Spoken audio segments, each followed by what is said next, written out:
Right, wee team, I thought I'd bring my pipe just to make me look smarter outside now. Just going to do a wee bit on relationships for you. So obviously know the whole booklet, but a couple of things that have been suggested that haven't come up in the last wee while. So number one, have a good look over evolutionary explanations for partner preferences. So what we've got are things, well, the evolutionary approach basically says that we pick a partner to survive, and we pick the best possible partners so that we can reproduce and therefore keep the species going. That's called sexual selection. The other thing that you need to know, if you remember that word anosogamy, which is the difference between the male and female sex cells. So basically males have infinite amount of sperm and they want to give that as often as they can to as many people as possible, and that lasts for absolutely ever. So for male selection is usually to do with quantity over quality. They want to spread it around as much as they can. Whereas women, their selection is much more picky, much more choosy. This is called intersexual selection. And what's the reason for that? It's down to anosogamy. It's the very fact that the cells, the eggs or ovum that girls have, do not actually last forever. Therefore, they need a partner who can look after them and care for them and support them. So therefore you might find that a younger girl goes for an older successful man because she believes that that's the best way to keep her genetic pool going.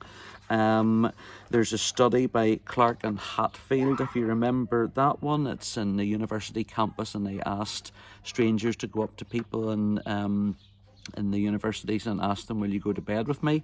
And well, there's a series of questions before that, but not one female said yes to that request from a stranger, whereas 75% of males said yes, they would go to bed with them. So it just shows you, it just proves anosogamy as a factor, that females are much more choosy, whereas males just want to spread it around. So there's a wee bit more in there about the evolutionary approach. There's Buss's survey of 10,000 adults in 33 countries, which seems to support the theory of anosogamy and evolutionary approach. And then there's some limitations there as well. As you know, I'm starting to mark the papers now. When it comes to these bigger questions, really the thing that defines a good answer and a great answer is how well you elaborate on your points. So in your 8 markers and your 16 markers, make sure that you add that extra sentence to show that you understand it and you've linked it back to the question. Therefore, this supports the theory of evolutionary explanations for sexual selection or whatever it might be. The other thing that they suggested looking at was factors that affecting attraction. If you look on the front page, it actually shows you all of these things clearly. And what you've got in there is you've got self-disclosure and social penetration theory, the idea that as we get to know somebody, we remove layers and layers, kind of like an onion, and that is reciprocal. So we don't go in and share very deep information at the beginning. We just share bits and pieces and reveal stuff to our partners, and that has to be a two-way process if that relationship's going to work. When it comes to physical attractiveness, that's another factor affecting attraction. What makes a person attractive? Symmetrical faces, baby face features. We've also got the idea of the halo effect, and if you remember that, people put a disproportionate amount onto people who they believe to be attractive. So people that you believe to be attractive, you will consider them to be kinder, stronger, more successful, more trustworthy. And I suppose that can affect our opinions of people, especially in politics and things like that there. So have a wee look at the halo effect. The matching hypothesis is the idea that we only go for people who we believe to be in our level of attractiveness. So if we think of ourselves as a 6, we don't normally walk up to a girl or a boy in a bar who we think is a 10. because we're afraid of rejection. So you can have a wee look at that. The person to read about there on page 6 is Waltster and the Computer Dance. Okay, you can have a wee look at that. And also a part of the physical attractiveness is this here. It's called the filter theory. And it's the fact that there are 8 billion people in the world, but you're not going to ever meet any of those 8 billion, and only half of them are going to be the opposite gender to you, if that's an issue for you.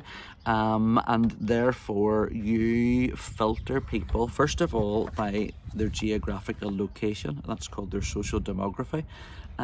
So the people who are close to you, they're more likely somebody in your school, somebody at your university, somebody that lives in your same town as you, certainly the same country, somebody that's the same social class, somebody that's the same level of education. So all of those things are important as we filter people and part of the process of attraction. We also look for people with similarity of attitudes, especially in the early stage of our relationships. And then we also look for people, third thing is, who complement us, complementarity it's called. So we look for people who complement the things that I'm not good at, they maybe complement them. That actually becomes more important for long-term couples.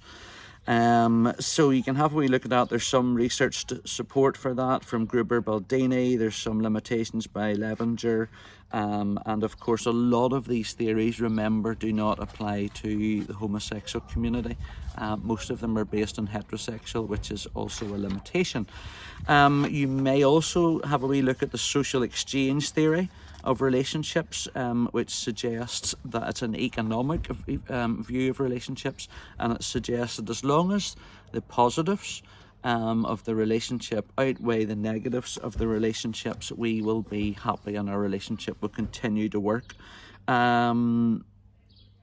We compare ourselves with others and we compare ourselves with previous relationships, and we expect to get what we believe we deserve.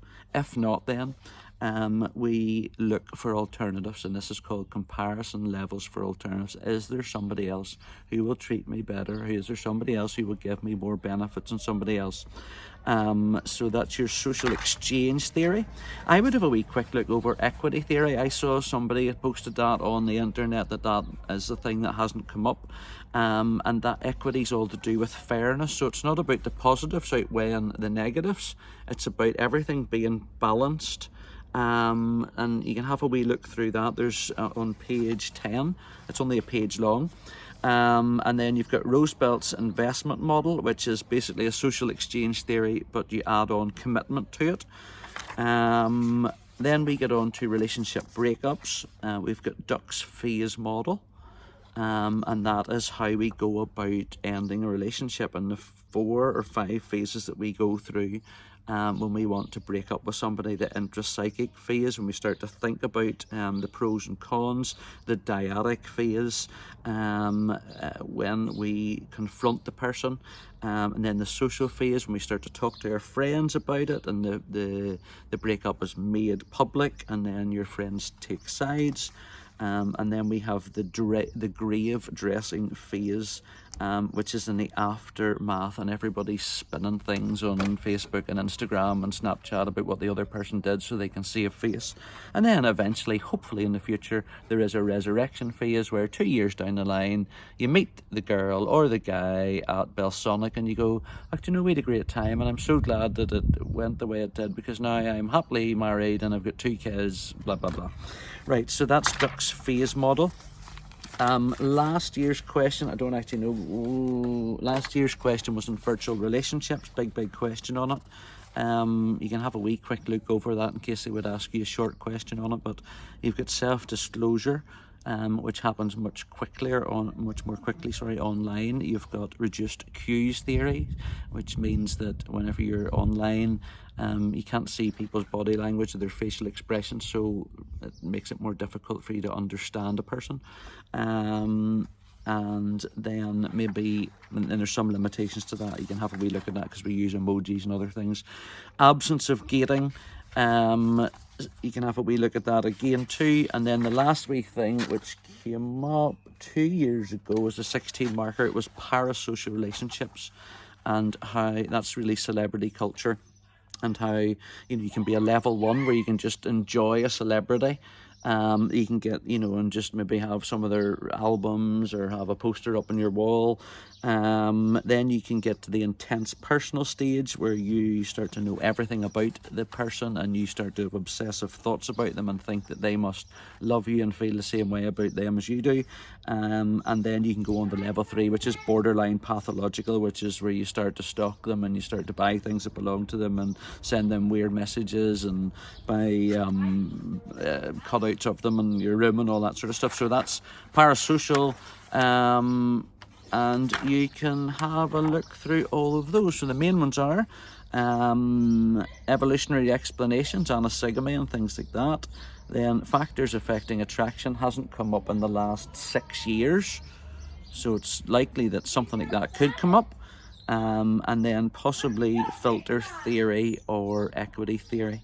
But have a wee look through those, and hopefully that jogs your memories and rings a few bells. I will have forensics for you maybe tomorrow, all right? And I'll maybe get back to my pipe. Have a good night. Bye now.